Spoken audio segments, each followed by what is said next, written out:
Kantaan Dr. Gammachuu Magarsaa kan isaan himaniim.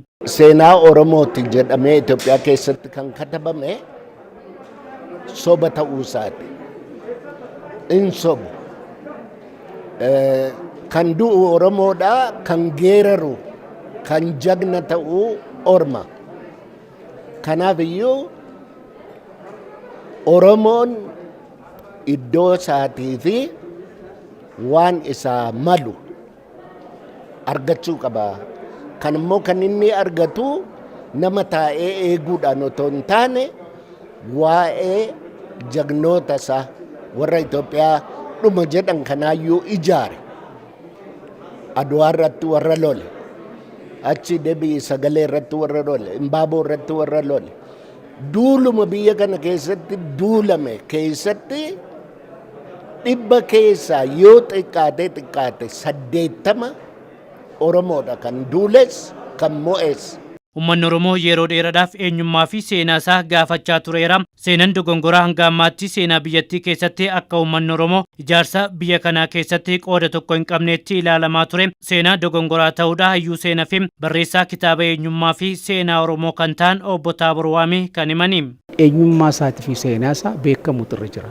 Oromoon jaarraa 16 kan dhufe. Oromoon as ture, asumatti dhalate, kuushirraa dhalate. Warri isaa wajjin kan dhalatan warri Agaw, warri Affaar, Somaalee kun hundumtuu kuushidha. Seenaan isaa beekamuutu irra jira. Jaarraan 15 kan itti deebifne, lafa teenya kan itti deebifne malee uummanni asuma ture. Oromoon seenaa isaa dhugaa ifa baasuuf taa'ee nama biraa eeguu osoo hin taane qooda qabaachaa turee fi qabaachaa jiru barreessuun dhalootaaf dabarsuu akka qabus Dr. Gammachuun himaniiru. Biyya kana biyya Itoophiyaa jedhan kana keessatti iddoo isaa taa'ee nama eegoo otoo hin ta'in histirii katabuudhaan yoo ta'e akka hamma alagaan sii katabdutti teessee hin eeddu ofii dhaqxee katabuu qabda.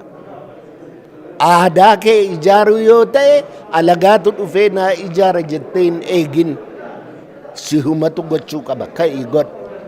Dinagdeedhaan if ijaaruuf Oromoo ijaaruu yoo ta'e nu humatu gochuu qaba teenyee.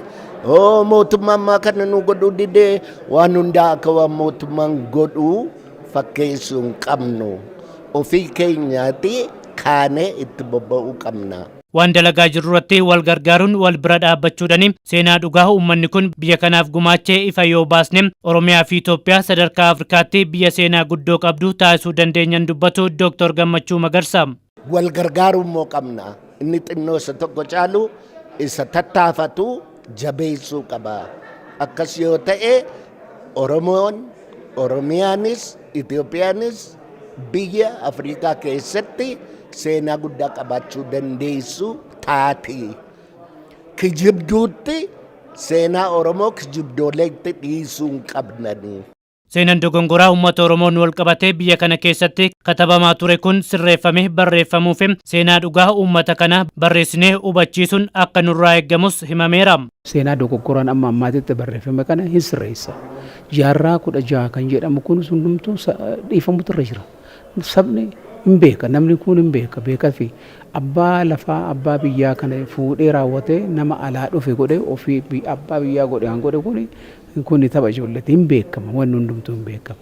Nam generally addunyaan kun kan beeku sabni kan uumame Itoophiyaa keessatti jennaa muti kan Luusifaa hin dubbannaa muti akkamitti namni alaa dhufa eenyutu uumame eeggatti uumame Oromoon maaliif Oromoon duwwaan deema Oromoon kuushidha kuushirraa fottaqame saba guddaa kuushirraa fottame kan dhugaadha seenaan hundumtuu wanta qarqaaru beekamutu